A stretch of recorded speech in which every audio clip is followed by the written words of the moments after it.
The C Spire text line is open. Michael Borkey from SportsTalk Mississippi is joining us. Michael, it's great to see you. It was a late night last night for Ole Miss fans. Yeah, not as late as I was expecting, though, when you had the delay where Mississippi State and A&M had to move to the morning, and then you had Tennessee and Alabama play a really long game, and Game 3 started an hour and 15 minutes late. I did not think I was going to be able to make it all the way through last night's Ole Miss game, but they finished quick. Two pitchers that had a really good night kind of helped speed up a baseball game, and you got just that. So, I mean, you've had 2 3 a.m. Nights in Hoover, so luckily that wasn't one of those. I kept flipping over to the SEC network to watch the game, and it hadn't started yet. And Michael, I'm an Alabama fan, so my team lost earlier in the day. State lost earlier in the day. I will cheer for the Rebels if I can. The game never started, so I got sucked into the Dallas-Edmonton NHL game, the Stanley Cup game, which got really exciting there in the third period. I don't know if you watched any of that. Yeah, playoff hockey's amazing, and we talk about it on the show some. I want desperately to be a hockey fan and to have a team. It's just so hard to. You got to buy another subscription service or whatever to watch every game they play. Right. So I haven't adopted a team yet, but the playoffs I am in, and it's the speed in which those games are played. I tell people this all the time. It's the only sport where 95% of the game, the puck is on goal, essentially. You know, in football, it takes you a long time to drive down the field. There's explosive plays, sure. In basketball, it's kind of similar, but it takes them longer to move the ball from one end of the floor to the other. Hockey, you are on one end, like you're defending and you're attacking in seconds. And so if the game matters, you can't relax as a fan because it is just constant intensity for the entire duration of the game. I love hockey. And but I was captivated by baseball last night too, of course. But man, hockey grabs me this time of year. Dallas, I think, scored 4 goals in 5 or 6 minutes to tie the game. Yeah. They were down 4-0. It's because Scotty Scheffler was there. And, I mean, that's what it was. They had a winner in the stands. Yeah. I still don't fully understand hockey, but I started to enjoy the sport when Wolves came to Biloxi. That's kind of when I became a little bit of a hockey fan. And you know what I like is, as a radio guy, I've been doing this 30 years. What I enjoy listening are the radio commentators for both hockey and baseball, because obviously it takes a different skill set in every sport. But the hockey guys, I mean, the puck is always moving. There's always a fight or a pass or somebody that you can talk about.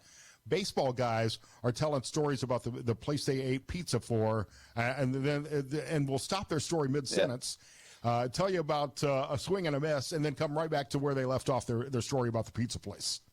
Yeah, it's an art form, and 2 totally different art forms. It's amazing. I don't know how the hockey guys keep up with the line changes and knowing who's got it. I mean, because as you know, of course, they change through the course of plays, and so how they know this guy's on the ice and this guy's not is wild to me. And then just the speed in which everything happens, to be able to keep up with it, and not only keep up with it, but keep the audience up to date with it's impressive. And as you said, that I mean, guys like Vin Scully, just the weaving in and out of telling you what's happening in the game and then telling you an anecdotal story. It's an art form. And the technology age is taking us further and further away from radio, I suppose, when it comes to games. But man, you cannot replace a good radio baseball analyst. You can't do it.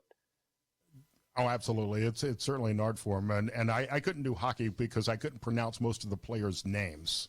That would be my biggest challenge. A lot of obs on the end of it. Right. All right. So let's look at the college baseball playoffs. State lost, Bama lost, Florida lost. Are they out? So they're not out. This is the SEC tournament. So this is just this determines the winner of the Southeastern Conference. So Mississippi State, they're out of the tournament, but they're not out of postseason baseball. They will get selected next week into the NCAA tournament.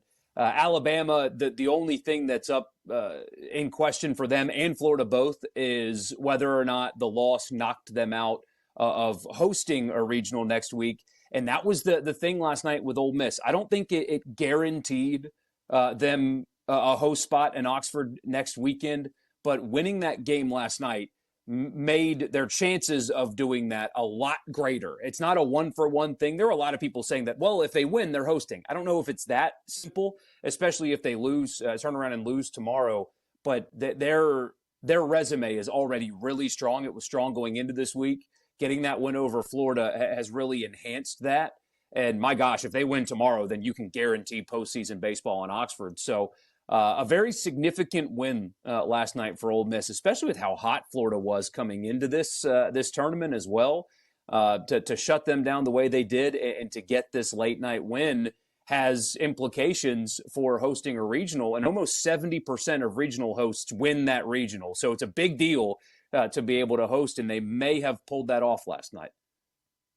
Tomorrow they'll play Arkansas at 3 o'clock, and that's going to be a big game for that very reason. But how about the Golden Eagles? How about Southern Miss? Southern Miss got a big win yesterday. I say big win. The spread was big. That was an expected win, though. I mean, Southern Miss is on a collision course with Coastal Carolina in the championship of the Sun Belt. And so yesterday's result, not surprising at all. And if they're going to host in Hattiesburg, and depending on the projection model you look at, some think that they're already in that position. Others think they're very much on the edge. But Coastal Carolina out of the Sun Belt already basically a guaranteed host at this point. And sometimes a conference like theirs doesn't get multiple. And so Southern Miss, if they keep winning, I mean, they have the nation's longest winning streak right now. They're playing exceptionally good baseball. And if they're able to win this conference tournament, which would include beating Coastal Carolina to get that win, they're hosting in Hattiesburg.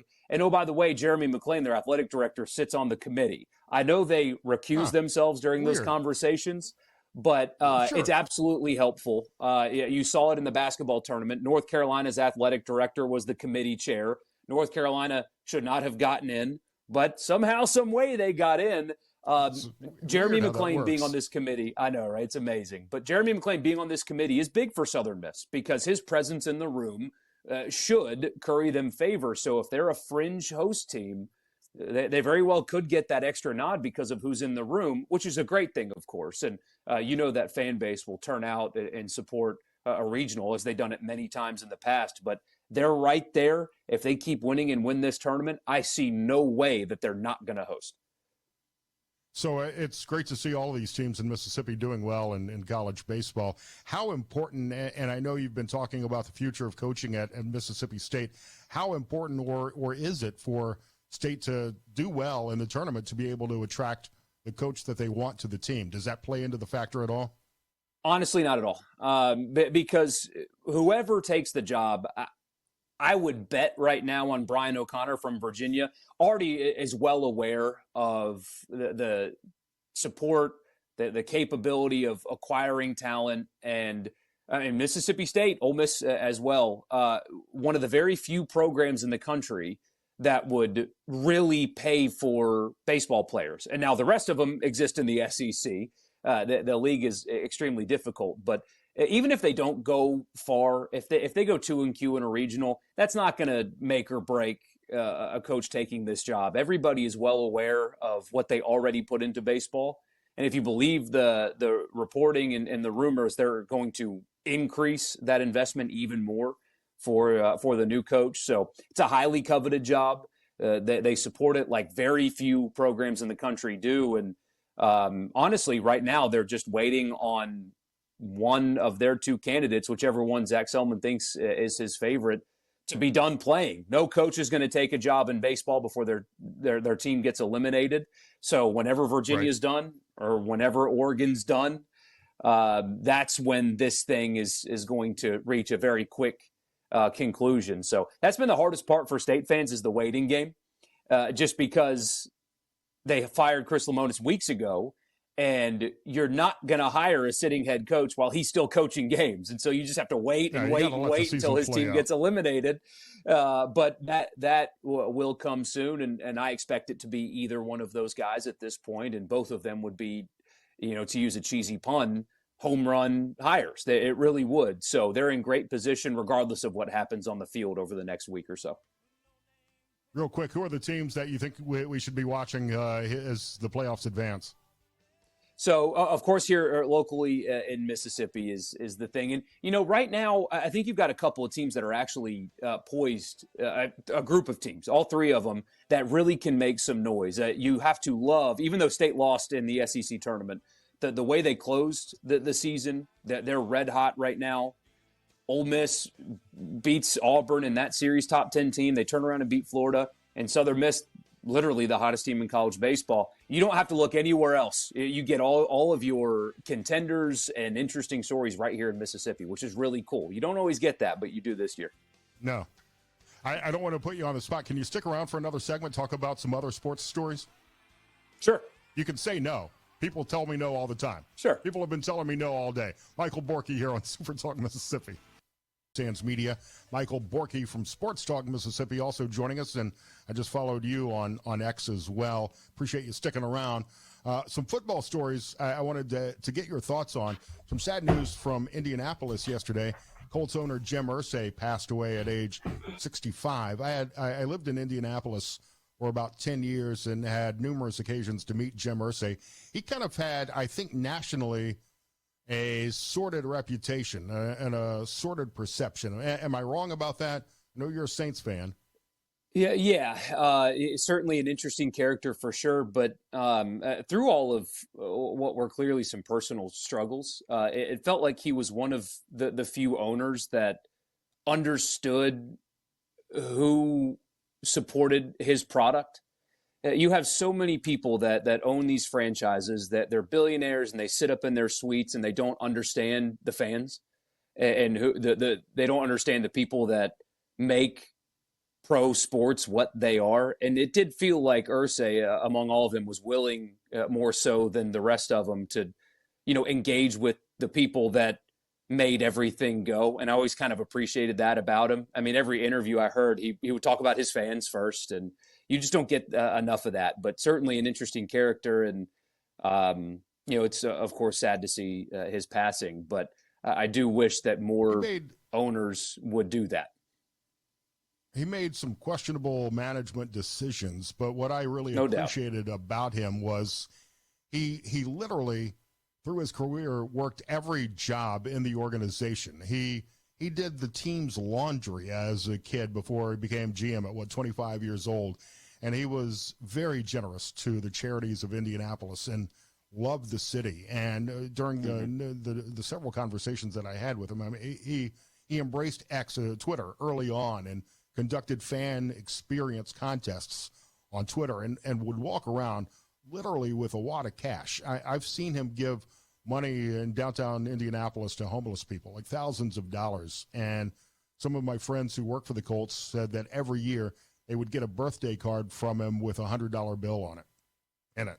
That's all. Yeah. Really cool stuff there. Very generous man. The more that we go in the direction that we're going in all sports, the worse it gets for the common people.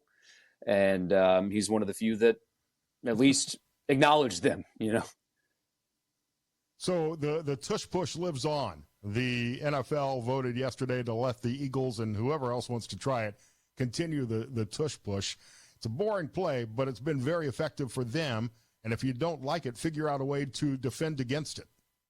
Or do it yourself. I'm actually going to bring you a stat on that as well. So the Eagles have been famous for, of course, the tush push, or I like the brotherly shove better myself, but right.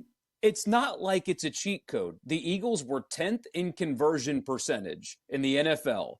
So in the top third, that's all they were on 3rd and 1 and 2, and they were 6th in conversion percentage on 4th and 1 and 2. So they were clearly good at it, but they're not even the best at it. So this idea that we need to get rid of what they're doing, well, why don't we try to get rid of what everybody else is doing in front of them? There are 9 teams better than them on 3rd and short.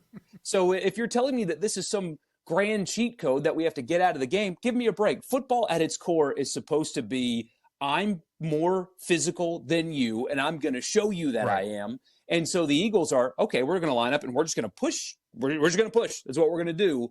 And the fact that we want to take that out of the game bothered me. The vote, unfortunately, is getting closer and closer and closer to passing. But so far, you can still just line up and have a rugby scrum because that is what football is supposed to be. It's supposed to be tough and physical, and if you don't like it, figure out a way to stop them. Yes. Put a bigger D line in there to prevent it from happening. It's Memorial Day weekend. Going back, I guess, to Indianapolis for a second. Indy 500 on Memorial Day, a grand tradition. If you've never been to the race, it is truly the greatest spectacle in racing. I'm not a race fan, but you got literally 500,000 people in a 2.5 square mile area watching cars go around the track. And this year, a little bit of a controversy around the Penske team, but it's shaping up to be another amazing race. Pato O'Ward is the favorite right now. Do you care about this sport at all? I find it difficult to watch at times, but it's certainly enjoyable to go to a race. Oh, and that's one of the things that I tell people is if you can't watch racing on TV, don't let that stop you from going because the in-person experience is so much better than watching from your couch. I saw a stat yesterday. You're an Indy guy, so you'd be able to tell me if I'm wrong. 1 in every 1,000 Americans attends that race. So one out of 1,000 people I've seen that stat. Are there that day. Stat. 1 out of 1,000 people. I've seen that stat as well. Can we agree that Danica Patrick shouldn't be on the broadcast, though? Oh, gosh. That's maybe a conversation for more than just 30 seconds here. I hear the music. You're probably right about that. Hey, Michael Borkey, it's been great to talk with you. Thank you for your time. Of course, anytime. Middays with Gerard Gibbert continues. I'm Scott Sands on SuperTalk Mississippi. We've got Fox News coming.